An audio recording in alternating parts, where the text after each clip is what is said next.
Saudações a todos! Hoje vamos abordar o vídeo do Dr. Michael Salla, onde recebe importantes informações de seu denunciante JP.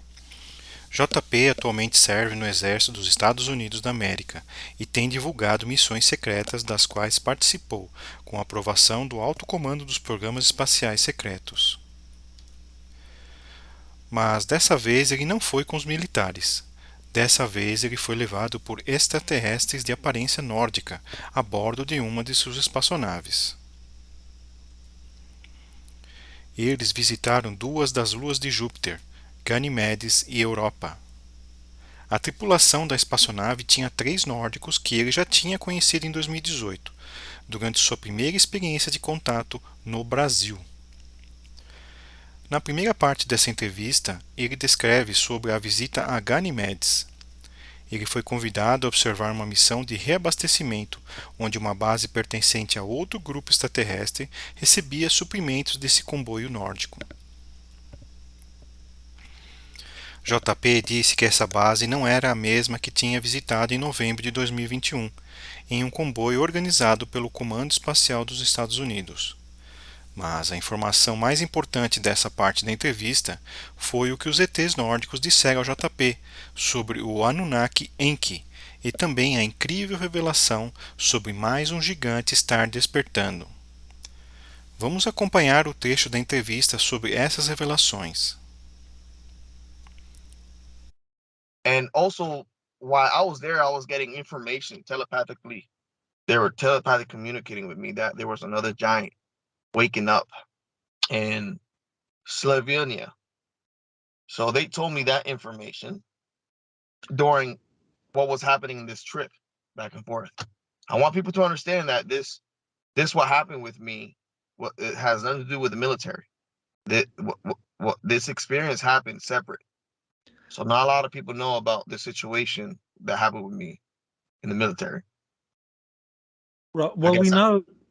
Well, we know from your military missions that you went to that location in Florida and you saw the sleeping giant there in Florida.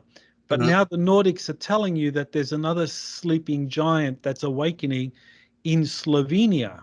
And that they used to work with the giants many thousands of years ago when the giants, I guess, were like openly interacting or on the surface of the planet. And they used to pick up people and they used to show them things that they didn't understand. They used to pick up leaders of different tribes or different places, and they used to help out with humanity, how to move forward. And it was quite informative and interesting what happened, because they told me about this other giant that was awakening over there in Slovenia. And they were telepathically telling me that, hey, there's going to be another place. There's going to be another giant awakening, and you might be going there, and you might be part of a mission. And I might be going somewhere else for another mission. So they're already preparing me of what I was going to be doing. But now these missions to Ganymede and they telling me about Slovenia, they said that these giants and the soldiers that are in Slovenia, they have this technology that is really, really different that they're going to share soon with the Earth. So that was also quite interesting, them telling me that information. Can you say a little bit more about this army protecting this giant in Slovenia? It's a different race. They're from the inner Earth, and they're there to protect this particular king. And they told me about that this is near the Pico Mountain. That's the only place that they told me. And that this giant also has a beard that wraps around his neck and wraps around his body, and that he was going to wake up soon. I don't know when he's going to wake up, but they told me that soon he was going to wake up, but the army is already woken up and is already like doing the recon of the place around and making sure that it's ready for him to wake up. So can you say a little bit now about Enki. You had something to say about the Nordics were telling you about Enki. Can you say anything about that? Yes. The reason why these giants are awakening and started awakening is because when Enki came to the solar system, he also activated something with these giants. Now, I'm not sure if it was because of the situation what happened with Elena, but when these giants wake up, they're gonna have a type of power that people won't understand how they have it or why they use it. And people are gonna see him as an authority. And a lot of people are gonna say, I told you so, you know. But we also have the arcs, you know, that are activating around the world and around our solar system. And it's not only our solar system going through this situation. So yeah, that's the information I have, Doc. Can you I don't remember? know if that's informative, but I'm trying to be careful what I'm saying. I don't want to. I just wanted to kind of like just to clarify when it came to Enki. I mean, the Nordics, they communicated with you while you were on the ship that these giants are waking up because of Enki. I mean, they told you that on this ship. Is that when you learned about it from them? Yeah, they told me that.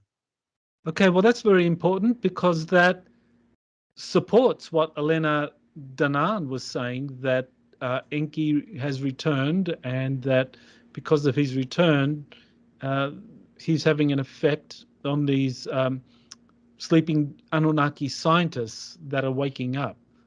It's And a, also,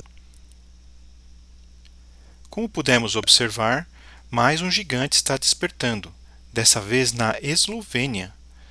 Está despertando por causa da chegada de Enki, e há um exército de intraterrenos o protegendo e monitorando o local. Informação bem importante. Em seguida, JP nos descreve sobre a visita a outra lua de Júpiter, dessa vez a lua chamada Europa. Chegando à lua Europa, a espaçonave dos nórdicos voou para uma caverna localizada dentro de uma cratera na superfície. Dentro dessa enorme caverna, JP testemunhou uma grande cidade cristalina e um vasto oceano adjacente à cidade. Vamos acompanhar agora um desses trechos que JP descreve. and they went around, and then we circled around the moon, and they told me that was Europa, and everybody knows that Europa is an icy moon. I'm like, well, what the hell we're doing here? You know, what do we have here? You know, that really interested me, and I saw that everybody lined up, all the ships lined up, and they were facing to this crater, but this crater that Europa had, it goes into a slant, and it keeps going in to like a big cavern or like a tunnel type of thing, and it's surrounded by ice. And we started going into the crater. Gravity got strong. We sat down. Gravity got strong, and we got into the crater. It curved up, and we saw the ocean, the beautiful ocean that Europa has. And then in the distance of the ocean, it was so bright and beautiful. You could see like cities of skyscrapers of white, icy looking skyscrapers. And you could see the roads that are made like of the road was made of like a golden sparkle, golden sparkle, and you could see different kind of flying crafts going left to right. And later on, I'm gonna try to draw. I took a couple pictures, but I don't know if I can share these pictures with you, Doc. So I'm gonna ask to see if I can send these pictures to you. It's quite interesting. It's so you see the city in the distance, and you see the skyscrapers of ice, and the city. You can see ships going left to right of the same kind. And we stopped, and they parked like in a. It had like it looked like grass, but it was white grass. It looked, yeah, it's white grass. Like it's a plant that looks white.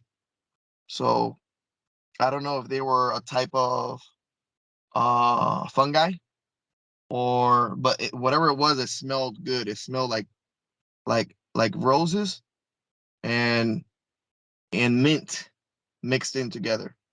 So a rose and a mint. You smell, that's what you smell. And it smelled like you could taste honey in the atmosphere. You could taste, like when you breathe in, you could taste the candy, you can taste the honey. So that was really pleasant. It was really amazing. And you see all these ships coming down, parking. All you can see one by one, they were like parking next to each other and parking. And they told me to step out from the ship. And I thought I was gonna die with coldness, with freezing.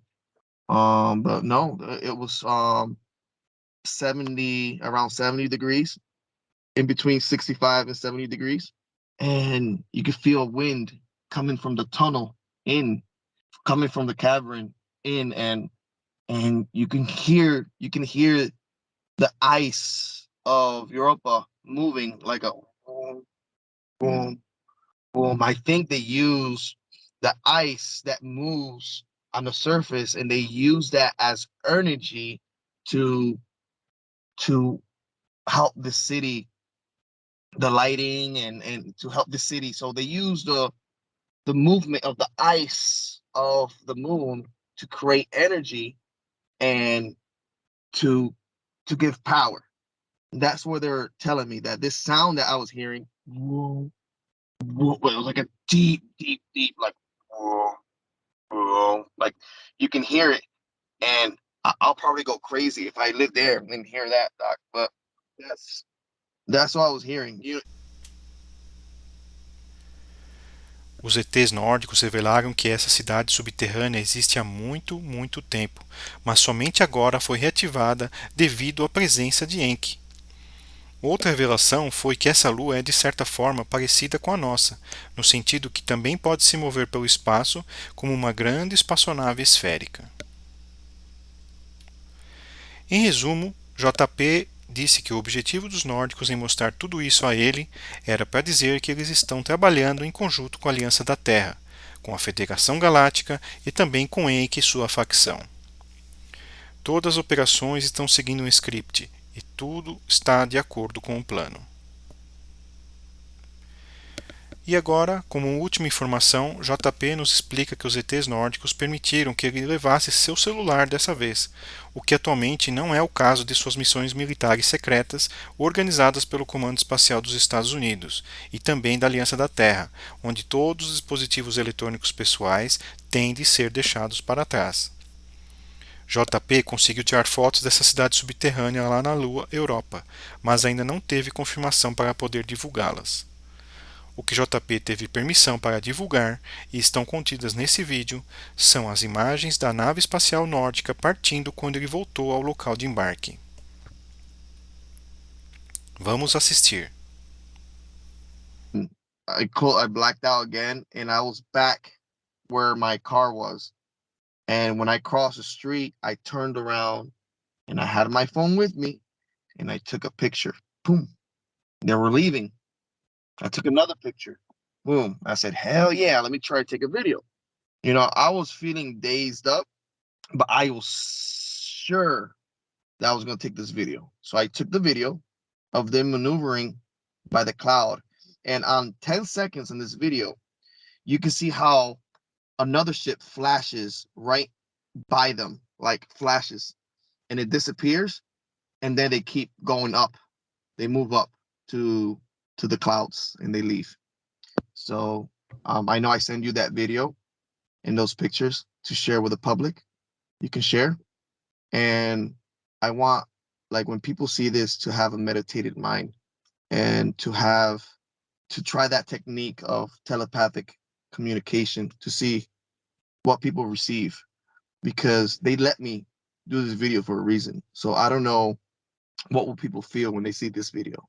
Remember, when you see a video, is a projection of light. So it's like if you're seeing it in real life, So it's kind of interesting. Ou seja, dessa vez, além do testemunho de JP, que já trouxe muitas provas no passado, ele também conseguiu trazer essa foto e filmagem da espaçonave a qual foi levado às luas de Júpiter. Com certeza, uma grande experiência. Muito obrigado a JP pela permissão de liberar seus desenhos, fotos e vídeos da espaçonave nórdica. Aguardamos pela sua próxima missão. Acuria Mate.